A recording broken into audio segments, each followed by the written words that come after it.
Start with black women. Yes, yes. That's where you start. Yeah. And as we start with black women, we know that no movement is done alone. And so again, thank you for giving us language. The next question is for both of you. You talk about, you make the move from allyship to co-conspiratorship. So the question I want you to sit with is, can you identify, once Dr. Love gives us a definition, can you identify a co-conspirator that you've had in your work? And can you break down for us this difference between an ally and a co-conspirator? Yeah, so... I bet you can. So, you know, the book is about like this idea of abolitionist teaching, right? And so, shout out to upstate New York. I'm from upstate New York. You know, we don't like New Yorkers, but that's okay. You know, 'cause when you're from upstate New York, like, where are you from? You know, I'm from upstate. Queens? No.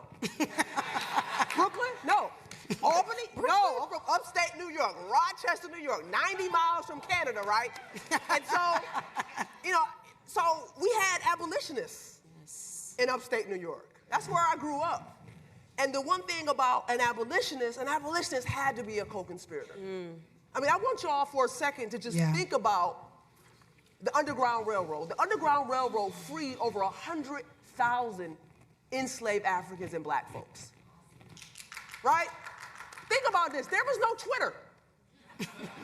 There was no Facebook. There was no Instagram. This was all off trust and love of each other.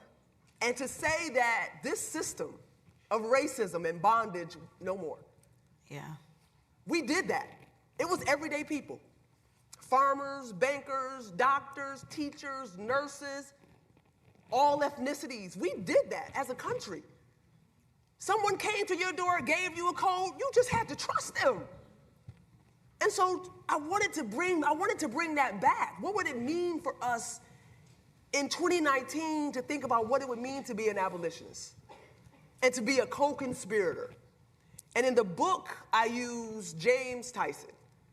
Now, many people are not familiar with who James Tyson is. You know Bree Newsom. Bree Newsom was the young black woman who took that Confederate flag down in South Carolina 8 days after Dylann Roof went into the AME church. And I tell the story in the book because I think this is an important story because Bree Newsom and James Tyson did not know each other. There were some folks who got together and said, that flag is coming down. They said, and a black woman's gonna take it down. They taught Bree how to climb. They had Bree's bail money ready. And that morning, Bree Newsom and James Tyson were at an IHOP. They got the word, come take the flag down. Bree Newsom climbs up on the pole to take the flag down. Now, this is where the difference between an ally and a co-conspirator is. James Tyson, now there's a gate for the flagpole. James Tyson isn't standing like outside the gate. Okay, like, Bree, they coming, Bree. Hey, Bree. No, James Tyson, he is inside.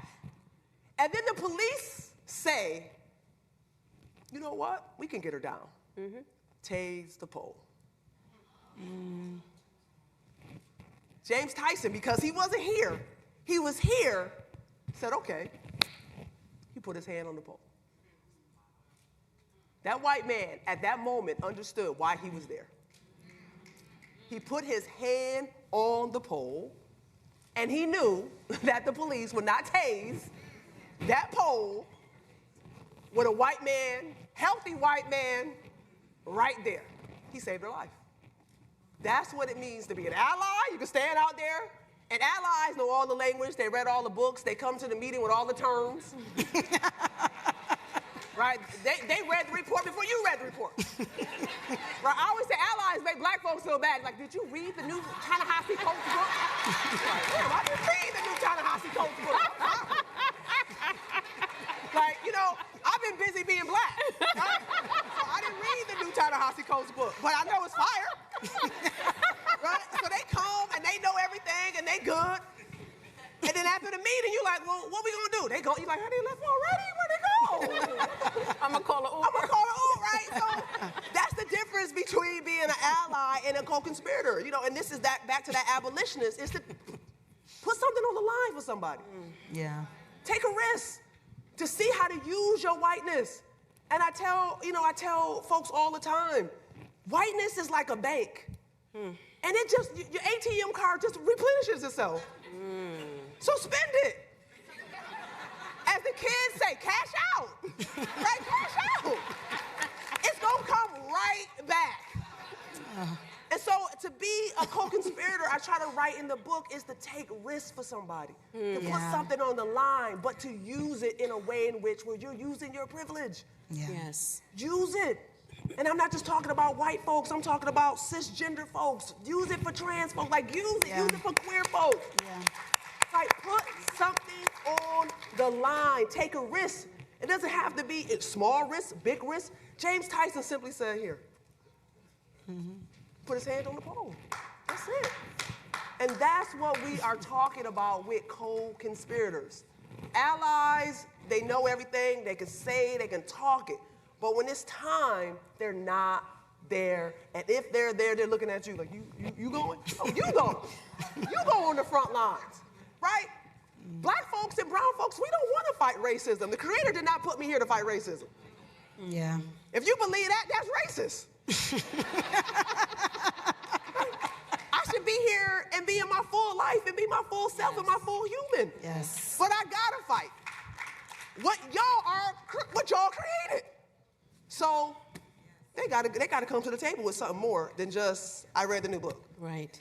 Right? Take a risk. So having heard that definition, you didn't know I was setting you up for this, did you? But you read the book, so you knew. Yes, I